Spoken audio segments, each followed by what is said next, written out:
आज हम एक इम्पॉर्टेंट रिएक्शन डिस्कस करने वाले हैं। उस रिएक्शन का नाम है हॉफमैन ब्रोमाइड रिएक्शन या हॉफमैन डिग्रेडेशन रिएक्शन या हॉफमैन रीअरेंजमेंट रिएक्शन। इसको ऐसा नाम क्यों दिया गया है पहले मैं ये बताता हूँ। देखो, ये रिएक्शन दी थी हॉफमैन ने और हम इस रिएक्शन में अमाइड और ब्रोमीन यूज़ करते हैं एज रिएक्टेंट्स।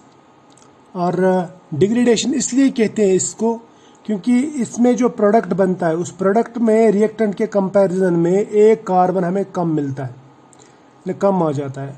और रीअरेंजमेंट इसलिए कहते हैं क्योंकि ये एक रीअरेंजमेंट रिएक्शन है। यहाँ पे अल्काइल शिफ्ट होता है फ्रॉम कार्बन टू नाइट्रोजन।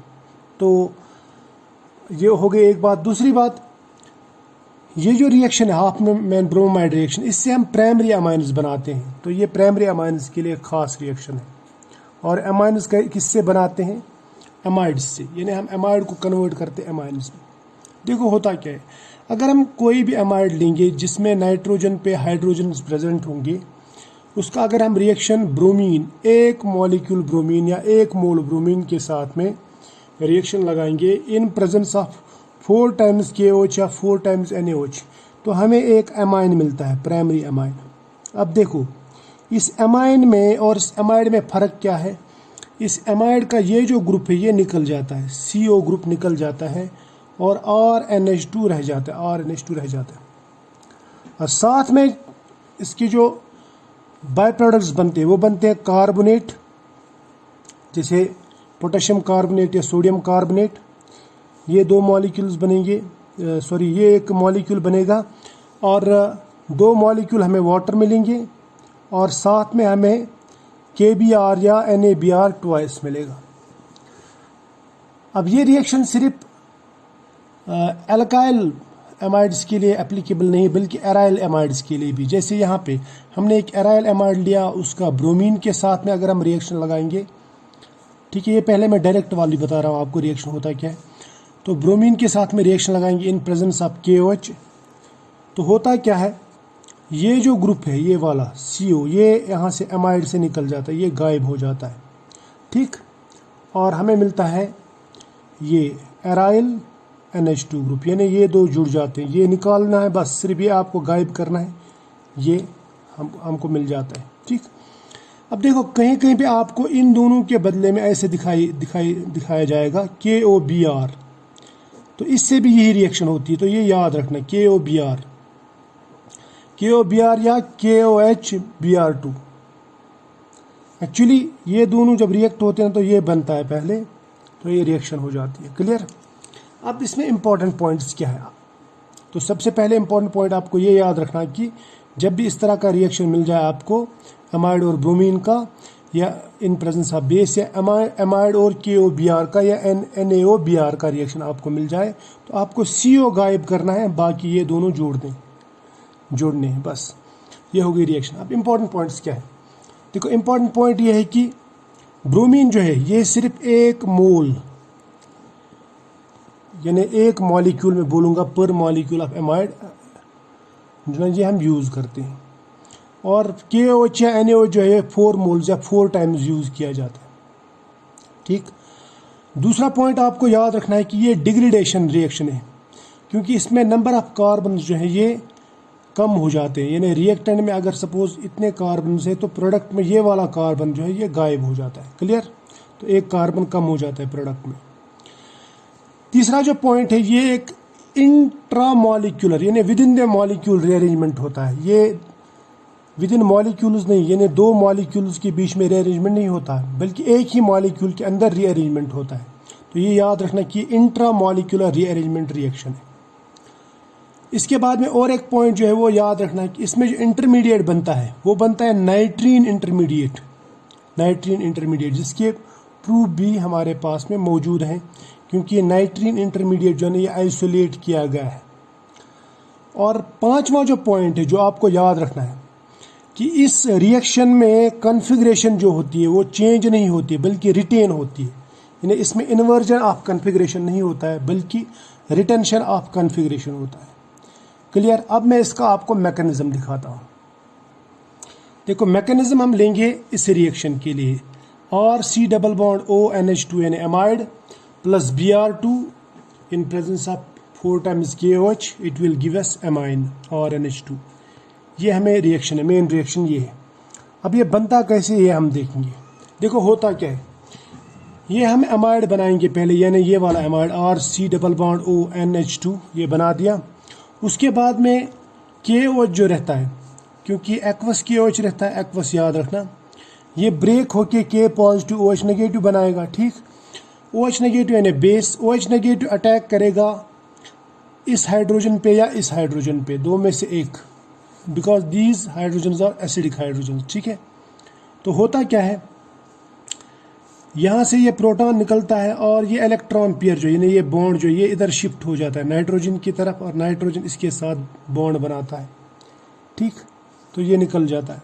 अब आप सिंपली याद रखो कि OH जो है ये इस प्रोटॉन को निकाल देगा, H पॉजिटिव को निकाल देगा, तो OH नेगेटिव H पॉजिटिव जो यहाँ पे मिल के बनाएगा H2O, यानी एक वाटर मॉलिक्यूल निकल गया यहाँ से। ठीक, तो पीछे क्या रह जाएगा, पीछे रह जाएगा RCONH और नेगेटिव चार्ज, जो मैंने यहाँ पे लिखा है ना, RCO, ठीक है, और NH नेगेटिव। ठीक, ये नेगेटिव जो है ये इस ब्रोमीन को पोलराइज करता है, वरना ब्रोमीन जो है नॉन पोलर है, लेकिन पोलर मीडियम में ये पोलराइज होता है। और इसमें ये वाला जो रीजन है, ये वाला रीजन, ये एक तरफ पॉजिटिव बन जाता है डेल्टा पॉजिटिव, दूसरी तरफ डेल्टा नेगेटिव बन जाता है। क्लियर, तो ये नेगेटिव चार्ज इस डेल्टा पॉजिटिव वाले ब्रोमीन के ऊपर अटैक करता है और इसके साथ में बॉन्ड बनाता है, और ये बॉन्ड जो है इधर शिफ्ट हो जाता है इस डेल्टा नेगेटिव वाले ब्रोमीन के साथ। तो इसका मतलब यहाँ पे -Br नेगेटिव निकल जाएगा पहले। ठीक है, -Br नेगेटिव हो जाएगा पहले, और पीछे क्या रह जाएगा, पीछे रह जाएगा RC+ONH और ये Br। ठीक है, ये वाला Br, तो ये मैंने यहाँ पे बनाया RC+ONH और ये Br, राइट, शाबाश। अब इसके बाद में दूसरा बेस जो है वो इसके साथ रिएक्ट करता है, यानी दूसरा OH negative, K positive OH negative, और OH नेगेटिव दूसरे प्रोटॉन को भी निकाल देता है। कहाँ से, नाइट्रोजन के ऊपर जो प्रोटॉन है, यानी हाइड्रोजन जो, वो निकल जाता है। तो यहाँ पे OH नेगेटिव और H पॉजिटिव निकल के ये -H2O हो जाएगा, यानी वाटर मॉलिक्यूल निकल जाएगा। ठीक, तो पीछे क्या रह जाएगा, पीछे रह जाएगा RC+ON और Br। इसको मैं बोलूँगा ये ब्रोमामाइड है, ब्रोमामाइड। ठीक, ये ब्रोमामाइड है, N ब्रोमाइड। बात समझ में आई। अब यहाँ पे जब H पॉजिटिव निकल गया तो इसके ऊपर तो नेगेटिव चार्ज आना है, जो मैंने यहाँ पे दिखाया, ये नेगेटिव चार्ज। और ये जो लोन पेयर है ऊपर से ही चलती आ रही है, इसकी अपनी लोन पेयर है नाइट्रोजन की। ठीक, अब इस नेगेटिव चार्ज को न्यूट्रलाइज करने के लिए क्या होता है, इसमें दो तरह के मैकेनिज्म है यहाँ पे। एक मैकेनिज्म ये बता रहा है कि ये ब्रोमीन और नाइट्रोजन का बॉन्ड धीरे धीरे वीक हो जाता है और ये R जो है इधर धीरे धीरे शिफ्ट हो जाता है। दूसरा मैकेनिज्म बताता है कि ये Br जो ये पहले निकल जाता है और उसके बाद में R जो है इधर शिफ्ट हो जाता है, इधर। ठीक, नाइट्रोजन की तरफ, नाइट्रोजन के साथ बॉन्ड बना देता, वो मैं आपको यहाँ पे दिखाऊंगा। देखो, एक मैकेनिज्म ऐसा है कि R इधर आ जाता है नाइट्रोजन के पास और ये Br जो है यहाँ से निकल जाता है। दूसरा कि यहाँ पे Br पहले ही निकल जाता है, उसके बाद में यहाँ पे आपको ये N जो ये न्यूट्रल मिलेगा, है ना, क्योंकि Br नेगेटिव चार्ज लेके गया ये, और यहाँ पे RC+ON नेगेटिव ये मिल गया। इसे हम कहते हैं नाइट्रीन। क्या कहते हैं, नाइट्रीन। जब आपके पास में नाइट्रोजन के ऊपर दो इलेक्ट्रॉन पेयर्स हों और वो नाइट्रोजन न्यूट्रल हो तो इसे हम नाइट्रीन कहते हैं। ये एक इंटरमीडिएट है, लाइक कार्बीन। तो इसीलिए मैंने आपसे कहा था कि हाफमैन ब्रोमाइड रिएक्शन में जो इंटरमीडिएट बनता है वो बनता है नाइट्रीन, ये याद रखना। और इसके जो ना इसके प्रूफ भी है, क्योंकि ये नाइट्रीन आइसोलेट किया गया, तो इसका मतलब नाइट्रीन यहाँ पे बनता है। तो ये वाला मैकेनिज्म ज़्यादा अच्छा है, हालांकि ये भी मैकेनिज्म सही है, लेकिन इसके लिए ये ज़्यादा फेवरेबल है, इसके लिए ज़्यादा प्रूफ है मौजूद। ठीक, अब ये वाला जो स्टेप है ये बनना, यानी नाइट्रीन बनना और रीअरेंज होना, ये स्लो प्रोसेस है। तो मैं बोलूँगा it is a rate determining step. Slow process, rate determining step. इसी पे रिएक्शन की जो स्पीड है वो डिपेंड करती है, या रेट इसकी डिपेंड करती है। ठीक, अब देखो होगा क्या, ये आर ये इधर शिफ्ट हो जाएगा, ये आर, ये मैं दूसरे कलर से बनाता हूँ, ये आर शिफ्ट हो जाएगा ऐसे नाइट्रोजन की तरफ, और ये इलेक्ट्रॉन पेयर इधर इसकी तरफ शिफ्ट हो जाएगा। तो यहाँ पे एन और कार्बन के बीच में, नाइट्रोजन और कार्बन के बीच में बनेगा डबल बॉन्ड। ठीक, और ये बॉन्ड जो है इधर शिफ्ट हो जाएगा और ये बॉन्ड इधर शिफ्ट हो जाएगा, और कार्बन या आर और नाइट्रोजन के बीच में यहाँ पे बॉन्ड, यहाँ पे डबल बॉन्ड, यहाँ पे डबल बॉन्ड। तो हमें मिल जाएगा ये R N double bond C double bond O. ठीक है, समझ में आया ना। तो ये हमें मिल गया इसके बाद में, रीअरेंजमेंट के बाद में। इसे हम कहते हैं, ये जो बन गया अभी इंटरमीडिएट यहाँ पे दूसरा, इसको हम कहते हैं आइसोसाइनेट। ठीक है, आइसोसाइनेट। ठीक, यानी NCO, आइसोसाइनेट। इसके बाद में क्या होता है, इसके बाद में और एक बेस, क्योंकि हमने 4 बेस डाले, 2 यूज हो गए, तीसरा बेस क्या करता है, ये यहाँ पे अटैक करता है इसके ऊपर, इस कार्बन के ऊपर, क्योंकि यहाँ पे कार्बन ऑक्सीजन जो बॉन्ड है पोलर बॉन्ड है, तो ये डेल्टा पॉजिटिव डेल्टा नेगेटिव, ये यहाँ पे अटैक करेगा। तो OH और C के बीच में बॉन्ड बनेगा। कार्बन सिर्फ 4 बॉन्ड बना सकता है, तो इसका मतलब एक बॉन्ड इसे तोड़ना है और वो बॉन्ड इधर शिफ्ट हो जाता है ऑक्सीजन की तरफ। ठीक, तो हमें क्या मिलेगा, हमें मिलेगा RN डबल बॉन्ड C, फिर इसके बाद में OH यहाँ पे है ना OH, और सिंगल बॉन्ड O नेगेटिव, ये मिल गया। RN double bond C OH और O नेगेटिव, राइट। तो यहाँ तक तो हो गए।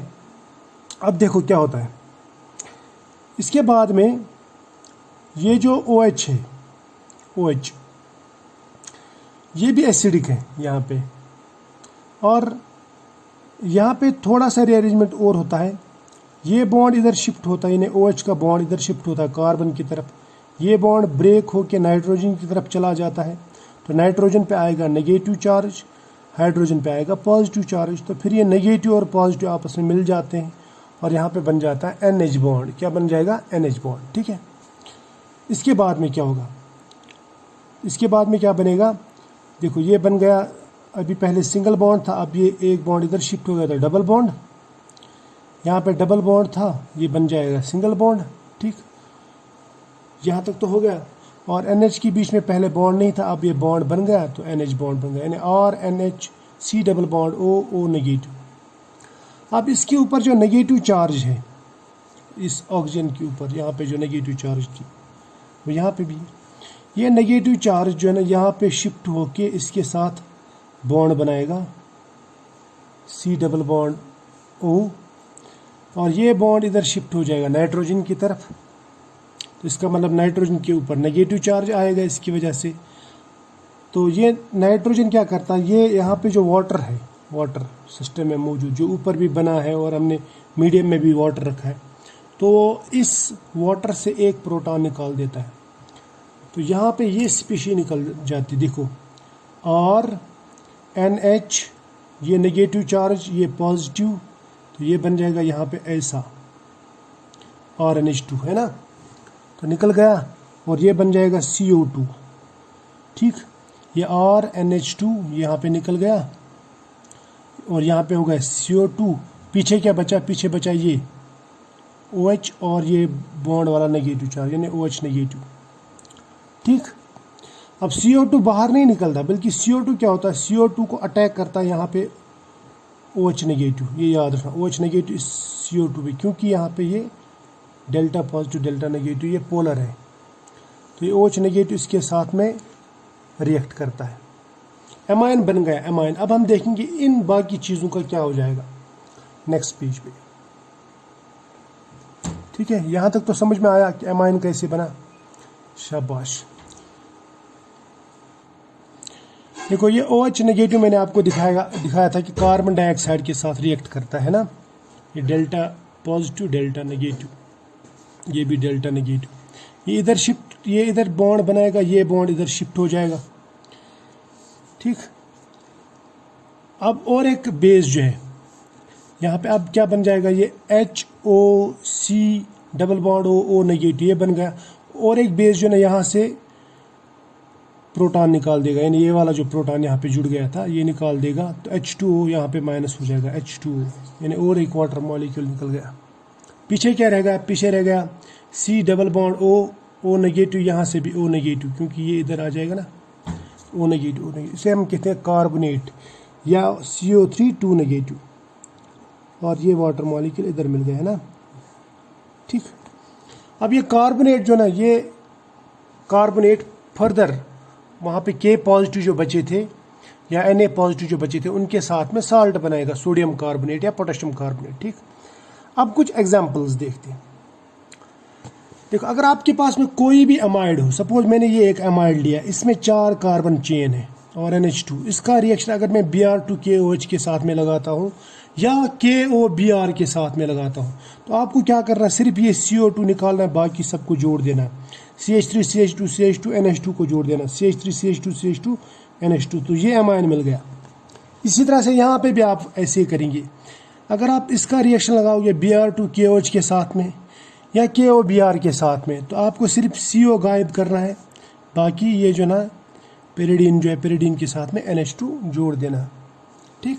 अब इम्पॉर्टेंट पॉइंट यहाँ पे है। इम्पॉर्टेंट पॉइंट क्या है, देखो, इम्पॉर्टेंट पॉइंट यह है कि मैंने आपसे कहा था कि ये इंट्रामॉलिक्यूलर रिएक्शन है। अब इसके लिए प्रूफ मैं बताता हूँ आपको, इंट्रामॉलिक्यूलर क्यों है, यानी विद इन द मॉलिक्यूल क्यों होती। देखो, अगर मैं एक एमाइड लेता हूँ जिसपे मैं यहाँ पे ड्यूटीरेटेड, यहाँ पे जो ना, यहाँ पे ड्यूटीरियम लगाता हूँ हाइड्रोजन के बदले में। ड्यूटीरियम जो है ये रेडियो एक्टिव है, समझ में आया ना, तो इसका मतलब ये मॉलिक्यूल रेडियो एक्टिव होगा और इसका ये पोजीशन रेडियो एक्टिव है। उसके बाद मैं दूसरा मॉलिक्यूल लेता हूँ, दूसरा एमाइड में लेता हूँ, यानी 50% एमाइड ये लेता हूँ, 50% एमाइड में लेता हूँ, ऐसा जिसमें नाइट्रोजन रेडियो एक्टिव है, समझ में आया ना। अगर ये विद इन मॉलिक्यूल्स होगी, यानी इंटरमॉलिक्यूलर होगा, तो फिर ये NH2 इसमें जा सकता है, या ये वाला जो एराइल ग्रुप है ये इसके साथ जुड़ सकता है, समझ में है ना, यानी इसमें फिर एक्सचेंज हो सकता है। लेकिन अगर ये एक ही मॉलिक्यूल के अंदर हुआ तो क्या होगा, देखो, अगर ये विद इन द मॉलिक्यूल हुआ तो ये यहाँ से निकल जाएगा, ये और ये जुड़ जाएगा, ये यहाँ से निकल जाएगा, ये रिंग और ये जुड़ जाएगा, तो हमें प्रोडक्ट भी ऐसे ही मिलते हैं। देखो, ये ड्यूटीरेट के साथ में सिंपल NH2 ग्रुप, और यहाँ पे सिंपल रिंग के साथ में रेडियो एक्टिव NH2 ग्रुप, ठीक। तो हमें प्रोडक्ट ही मिलता है, ये प्रोडक्ट ही मिलता है, हमें एक्सचेंज प्रोडक्ट नहीं मिलती। तो इसका मतलब ये रिएक्शन जो है ना, ये विद इन द मॉलिक्यूल होती है, इसमें क्रॉस नहीं होते हैं ग्रुप्स। ये यानी मैं कह सकता हूँ it is intramolecular, not intermolecular, so it is intramolecular rearrangement. ये हो गई एक बात। और एक इम्पॉर्टेंट पॉइंट मैं बताऊंगा आपको स्टीरियोकेमिस्ट्री के रिगार्डिंग।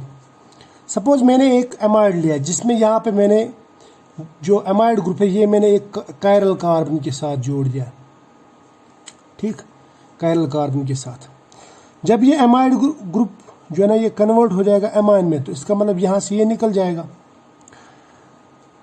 अगर ये कॉन्फ़िगरेशन चेंज हो गई, यानी इसकी ये जो पोजीशन है ना, हाइड्रोजन पीछे, फिर यहाँ पे फिनाइल ग्रुप इधर हमारी तरफ और CH3 with in the plane, अगर ये चेंज हो गया तो इसका मतलब यहाँ पे इन्वर्जन हो रहा है। लेकिन जब हम प्रोडक्ट देखते हैं तो प्रोडक्ट में प्रोडक्ट की कॉन्फ़िगरेशन और रिएक्टेंट की कॉन्फ़िगरेशन सेम रहती है, यानी ये ग्रुप्स जो है ना कायरल कार्बन पे जो ग्रुप्स है वो अपनी पोजीशन चेंज नहीं करते, वो अपनी ओरिएंटेशन चेंज नहीं करते। तो इसका मतलब यहाँ पे कोई भी रीअरेंजमेंट कोई भी इन्वर्जन नहीं होता, बल्कि रिटेंशन ऑफ कॉन्फ़िगरेशन होता है, रिटेंशन। समझ में आया। अब और एक इम्पॉर्टेंट रिएक्शन बताता हूँ मैं आपको। सपोज हमने ये लिया यूरिया को अगर मैं KOBr से या Br2KOH से रिएक्शन करा दूँ तो हमें ये निकाल देना है, तो यहाँ पे आपको हाइड्राजीन मिल जाएगा। तो ये देखा गया है प्रोडक्ट ऐसा ही बनता है, हाइड्राजीन ही बनता है। इसी तरह से ये वाला देखो, इसकी कॉन्फ़िगरेशन देखो, यहाँ पे ये कायरल कार्बन है, इसके साथ एमाइड ग्रुप जुड़ा हुआ है। तो अगर आपको इस तरह का रिएक्शन मिल जाए, आपको प्रोडक्ट बताना है, तो आपको क्या करना है, CO2 को निकालना है यहाँ से, सॉरी CO को निकालना है, CO को गायब कर दो, इसको इसके साथ जोड़ दो। कन्फिग्रेशन चेंज नहीं करना, यानी प्रोडक्ट में कन्फिग्रेशन को आपको छेड़ना ही नहीं है। तो ये याद रखना, हॉफमैन ब्रोमाइड रिएक्शन में कन्फिग्रेशन चेंज नहीं होती, स्टीरियोकेमिस्ट्री चेंज नहीं होती, तो ये यहाँ पे रिटेंशन ऑफ कन्फिग्रेशन हो जाता है। क्लियर? तो आई होप ये आपको अच्छा लगा होगा लेक्चर। अच्छा लगा तो लाइक करो, दोस्तों के साथ में भी शेयर करो। और आजकल मैं ये फेसबुक पे भी डाल रहा हूँ, तो मेरा फेसबुक इसी नाम से, केमिस्ट्री प्लेनेट के नाम से, तो वहाँ पे भी आप देख सकते हैं, उसको भी फॉलो कर सकते हैं। ठीक है, तो फिलहाल आज इतना ही, बाय।